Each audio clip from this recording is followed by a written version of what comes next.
Bonjour à tous, j'espère que vous allez bien. Bon, ok, nous abordons les deux derniers chapitres du premier tome de mon livre intitulé Coup de cœur à la féminité. Donc, je vous laisse découvrir les derniers contenus du premier tome et on se coince après. Chapitre 9. La valorisation souhaitable des précieux dons et connaissances reçues. Bien des sagesses de tout siècle ont existé et montré la voie des hautes valeurs d'existence terrestre, l'importance du bien envers autrui et de l'entraide indispensable entre les êtres vivants de la Terre. Le raz-de-marée de livres écrits et remplissant les bibliothèques devrait en effet contenir assez de connaissances et récits d'expériences nuisibles au bien-être de l'humanité, qui auraient dû permettre aux générations successives d'établir progressivement une vie de paix totale et durable sur cette terre. Les textes sacrés et religieux ont semblé avoir montré le chemin du salut paradisiaque aux hommes, ne serait-ce à travers de nobles idéaux issus des pressentiments de haute vérité divine. Et pourtant, nous sommes encore au beau milieu du bordel avec une paix illusoire et relative d'une position du globe à l'autre. Point. On devrait avouer que la connaissance minimale pour la réussite de l'instauration d'une vie terrestre de paix véritable a toujours été disponible et souvent mise à disposition par la sagesse divine elle-même. Qu'est-ce qui a alors vraiment manqué et conduit au chaos? L'insuffisance de connaissances véritables plus complètes sur le fonctionnement de la création entière, leur juste compréhension et approfondissement. Point. Si l'être humain avait maintenu le plein usage de l'ensemble de ses facultés de base en tant qu'esprit d'évolution, on aurait déduit que cette réalité terrestre chaotique n'est toujours que l'une des nombreuses phases du combat naturel que l'humanité était appelée à faire dans la matière pour parvenir au progrès. Mais tout lecteur du présent livre a certainement déjà compris que l'être humain essaye d'affronter une gigantesque réalité cosmique en utilisant que la plus étroite de ses outils primitifs d'appréciation des mondes, l'intellect humain et ses dérivés. Il faudra donc retrouver et restaurer les facultés d'origine lumineuse, enfouies et atrophiées en chaque être humain. La connaissance et la prise de conscience de la valeur des précieux dons et dispositions naturelles que l'être humain avait lui-même délaissées par une persistante prétention au savoir de son intellect. Il se battait en réalité contre lui-même et contre les lois divines qui ne voulaient que son bonheur véritable dans l'éternité. Petit 1. Le don divin de l'existence. Que ne recèle pas le sourire, commun à tous les êtres? Un simple regard est le premier réflexe en réponse et généralement un sourire, la joie de découvrir quelque chose d'extérieur à soi se manifeste automatiquement. Chaque visage porte une signature particulière à valoriser. Déjà chaque créature incarnait quelque chose d'unique dont la découverte intrigue tout observateur. Là réside aussi l'amour inconditionnel qui peut être ressenti en toutes circonstances par tous les êtres doués de conscience, quel que soit le type de créature en face d'eux, la manifestation authentique de la joie de l'existence. Point. Seuls ceux qui ont appris à se fermer en guise de protection envers l'extérieur, arrivent en effet à ne pas sourire tout le temps et face à tous les êtres. Toutefois, un sourire caché se manifeste toujours derrière leurs yeux.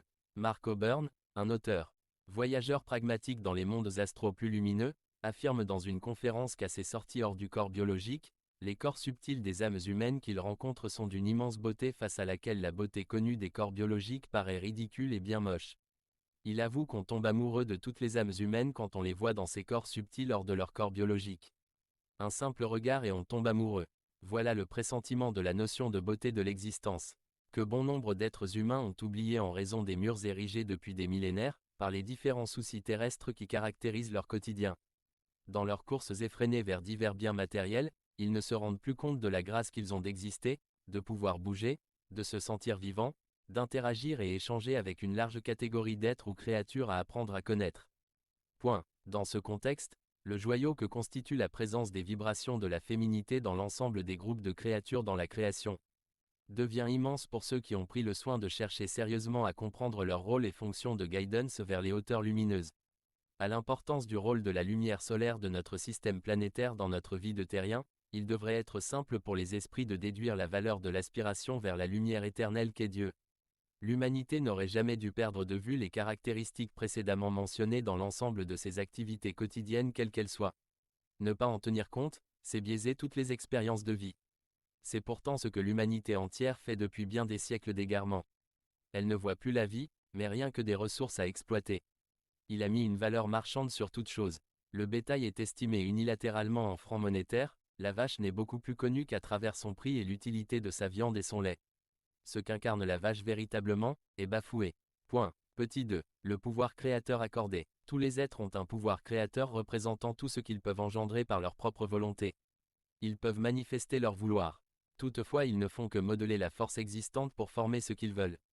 Ils associent diverses vibrations ou énergies pour créer des formes plus complexes. La force obéit et matérialise ce qui est souhaité, en bien ou en mal.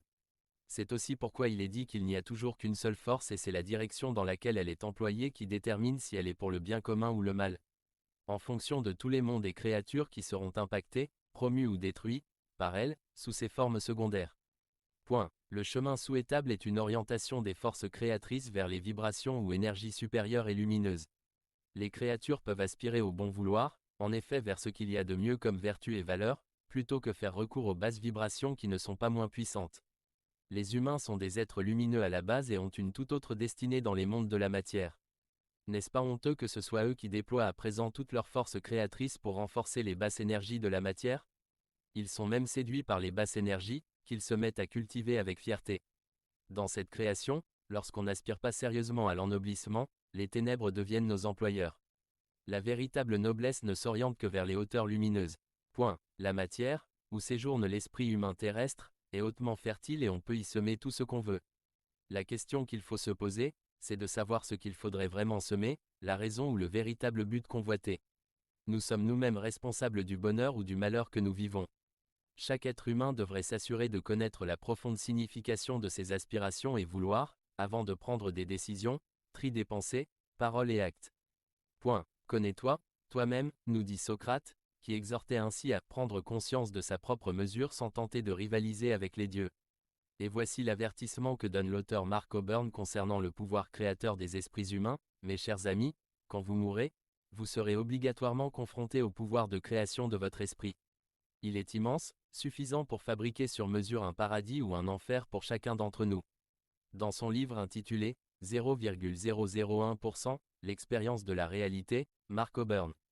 Les ténèbres nous conduisent à travers diverses pensées, sentiments et mauvais vouloirs.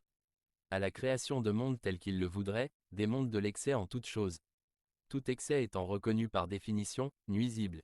Pour principale information, suivre la volonté divine, celle du Créateur à l'origine de tout, est l'unique chemin promoteur de l'ensemble de la création.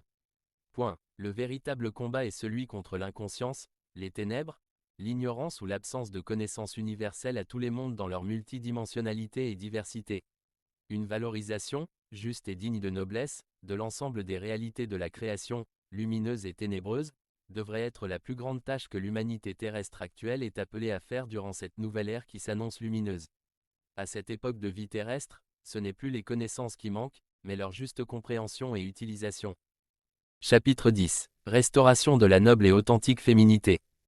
Bien que plusieurs notions pertinentes sur la féminité aient déjà été disséminées dans l'ensemble des autres chapitres, celui-ci se consacrera à une présentation sous un aspect plus direct. Ce que femme veut, Dieu veut, nous dit un adage. Un regard aux différentes notions développées plus haut sur l'origine divine des qualités de la féminité, permet de valider cet adage à l'échelle de toute la création sans toutefois se limiter à la conception terrestre de la femme. Il s'agit de ce qui existait en dehors de la matière et qui a plus tard pris forme grossièrement sous la forme de la femme du point de vue biologique. Point. La haute vibration de la féminité, issue de l'essentialité supérieure contenue dans la sphère divine, a été confiée à une catégorie d'êtres issus des plans spirituels d'existence. En effet, l'essentialité supérieure désigne l'ensemble des puissantes forces d'accomplissement de la volonté créatrice de la lumière. Elles sont au chevet du trône de Dieu et reçoivent l'ensemble des directives divines pour la création. L'organisation et la gestion des différents mondes créés. Elles sont les mains créatrices de Dieu, les architectes constructeurs des réalités dans les divers plans d'existence, les serviteurs exclusifs et à temps plein de la volonté divine. Point. C'est donc pour mettre à disposition des créatures lumineuses de la création, une présence permanente des récepteurs directs et avérés de sa sainte volonté, que Dieu fit don des fragments de l'essentialité supérieure à la catégorie d'êtres qui y aspiraient particulièrement. Les esprits féminins. Toutes les créatures étant issues de la lumière elle-même et surtout de ses irradiations, elles devraient forcément pouvoir aspirer à recevoir le plus de force de vie et même de ne faire qu'un avec elle. Les êtres de genre négatif, qui n'aspiraient alors fondamentalement qu'à ne faire qu'un avec la lumière, sont tout simplement devenus les porteurs, dignes récepteurs et piliers de l'instauration de la volonté de Dieu à l'extérieur de la sphère divine. Point. La raison du qualificatif des genres comme négatif ou positif apparaît nettement. Le genre positif, masculinité, représentant la polarité des êtres fondamentalement plus actifs et aspirant à une volonté propre plus prononcée. Il est alors clair que les genres, masculin et féminin, sont enfouis dans tous les êtres, qui voudraient au fond tous exister personnellement, quand bien même ils sont dépendants de la lumière dont ils sont issus. Le retour vers la source lumineuse est inné aux étincelles de lumière. Plus simplement, le don particulier de fragments de l'essentialité supérieure était dans le but d'offrir aux créatures une guidance permanente vers la perfection divine qui ne réside qu'en Dieu lui-même, l'unique force, la lumière de vie. Telles de vivantes réceptrices et enseignantes des notions de la sagesse de la perfection divine, qui sont mises à disposition des différentes créatures. Point. La femme, esprit féminin, a donc à l'origine voulu ne servir que la volonté divine. Puisqu'elle n'aspirait fondamentalement qu'à cela, à travers sa passivité. Dieu lui confia les équivalents spirituels des hautes qualités divines essentielles et la responsabilité de les diffuser au sein de la création entière pour témoigner de la présence divine. Elle incarne aussi de hautes vertus essentielles issues de la reine originelle de la féminité et montre le chemin de l'ennoblissement de tous les êtres de la création. S'ennoblir, c'est développer des valeurs élevées. De hautes vertus et tendre progressivement vers le perfectionnement ultime possible à atteindre de par la constitution particulière, intrinsèque à soi. La femme enseigne de son vivant la voie vers le perfectionnement de l'être et elle n'existe pour ne servir fondamentalement que la volonté divine. Ce qu'elle veut en tout monde, a toujours été intrinsèquement la volonté de Dieu. D'où elle représente la gardienne de la flamme de l'aspiration vers les hauteurs lumineuses, les royaumes éternels. La proximité de Dieu, femme fait ce que Dieu veut, devrait dire l'adage, si celle-ci accomplissait véritablement sa tâche d'origine conformément à la sainte volonté de Dieu. La sainte volonté de Dieu, étant aussi méconnue sur la terre, la première formulation de l'adage n'est pas effective et est juste révélatrice de la sainte mission confiée à la féminité dans la création. Point. Pour interpeller l'esprit féminin, on formulera comme suit, femme devrait faire ce que Dieu veut. Double point. Petit 1. Que veut Dieu? Le bonheur de l'ensemble des créatures, leur épanouissement, la réalisation de leurs nobles aspirations d'existence, une saine évolution de chaque créature vers l'autoconscience complète, une harmonie et noble jouissance dans les relations, collaboration et échange riche d'expériences entre créatures et dans la gestion des ressources des différents mondes. L'instauration de l'équilibre parfait entre les pôles de force fragmentés existantes dans la création. Point. Le retour de chaque créature en pérégrination dans la matière vers sa patrie d'origine supérieure. La reconnaissance de son œuvre d'amour et l'accomplissement de sa sainte volonté. Dieu est amour. Ayant nous-mêmes des pressentiments de l'amour inconditionnel qu'on peut ressentir et témoigner envers les autres créatures et mondes, n'est-ce pas évident que c'est le Créateur de toutes choses qui nous en a fait don à petite échelle?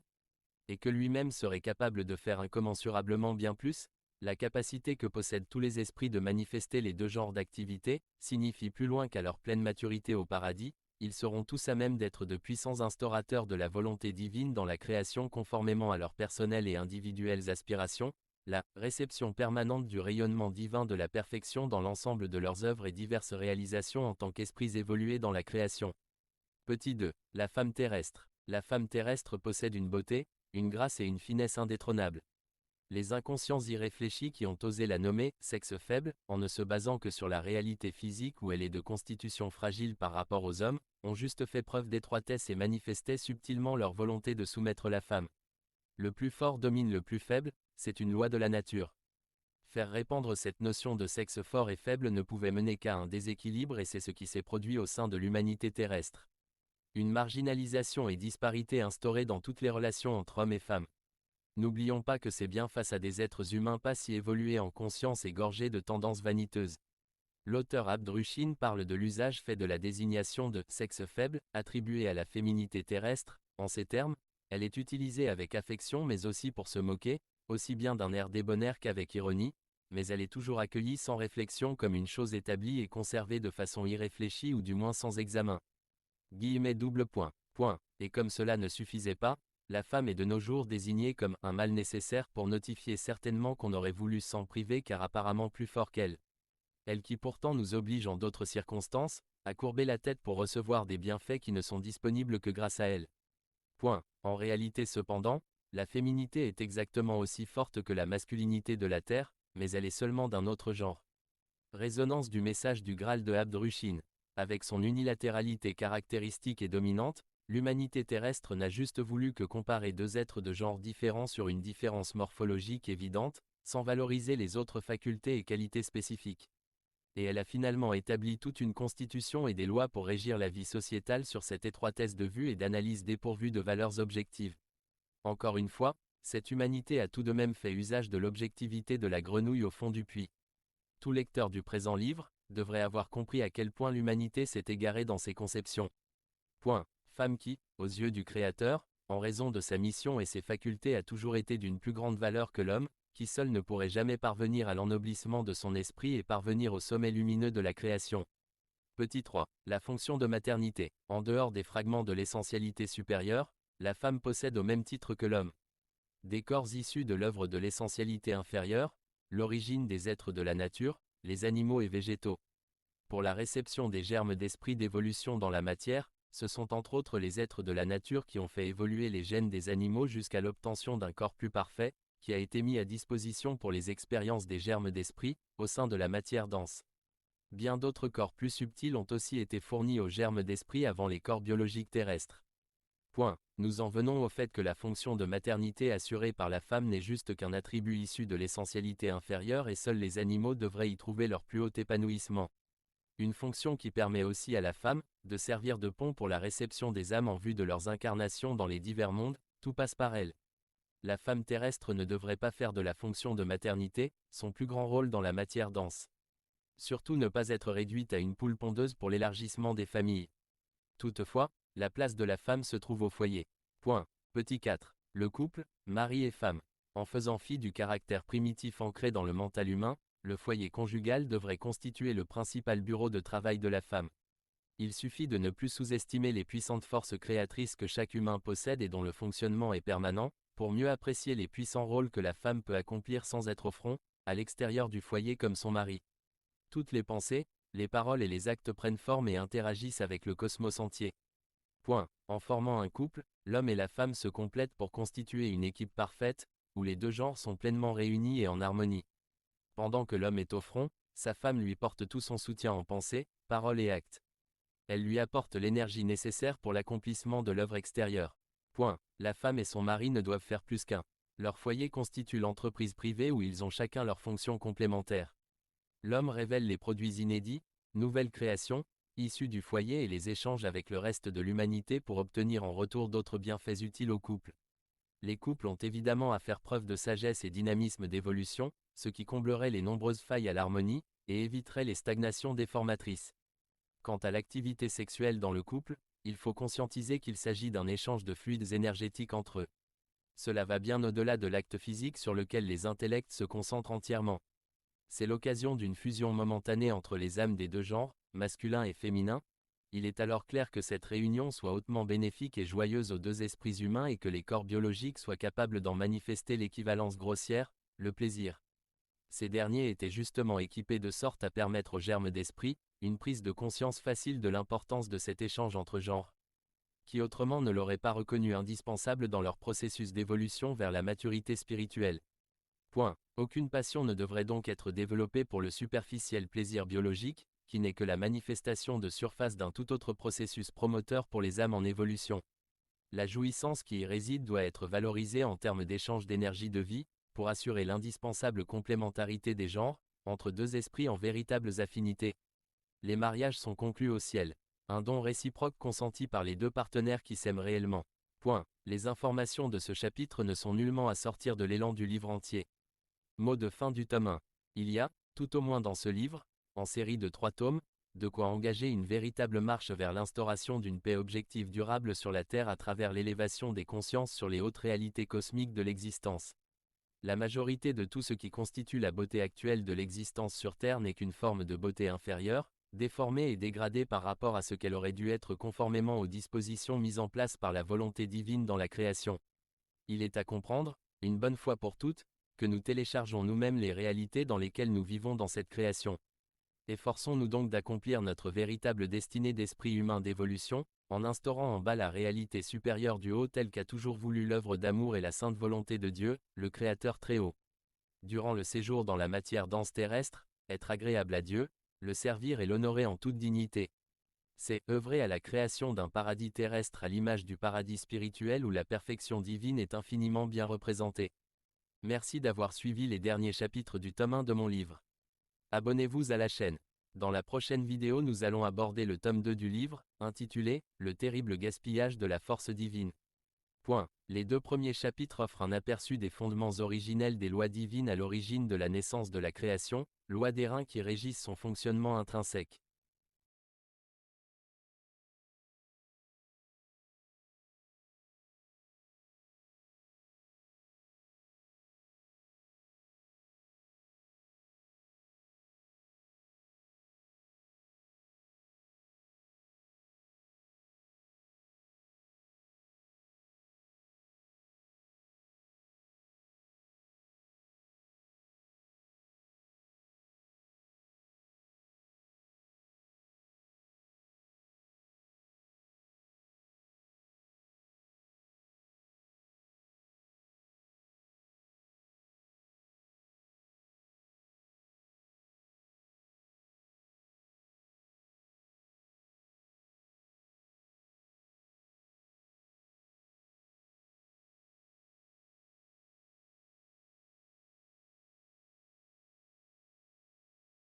Merci d'avoir suivi ces 3 chapitres.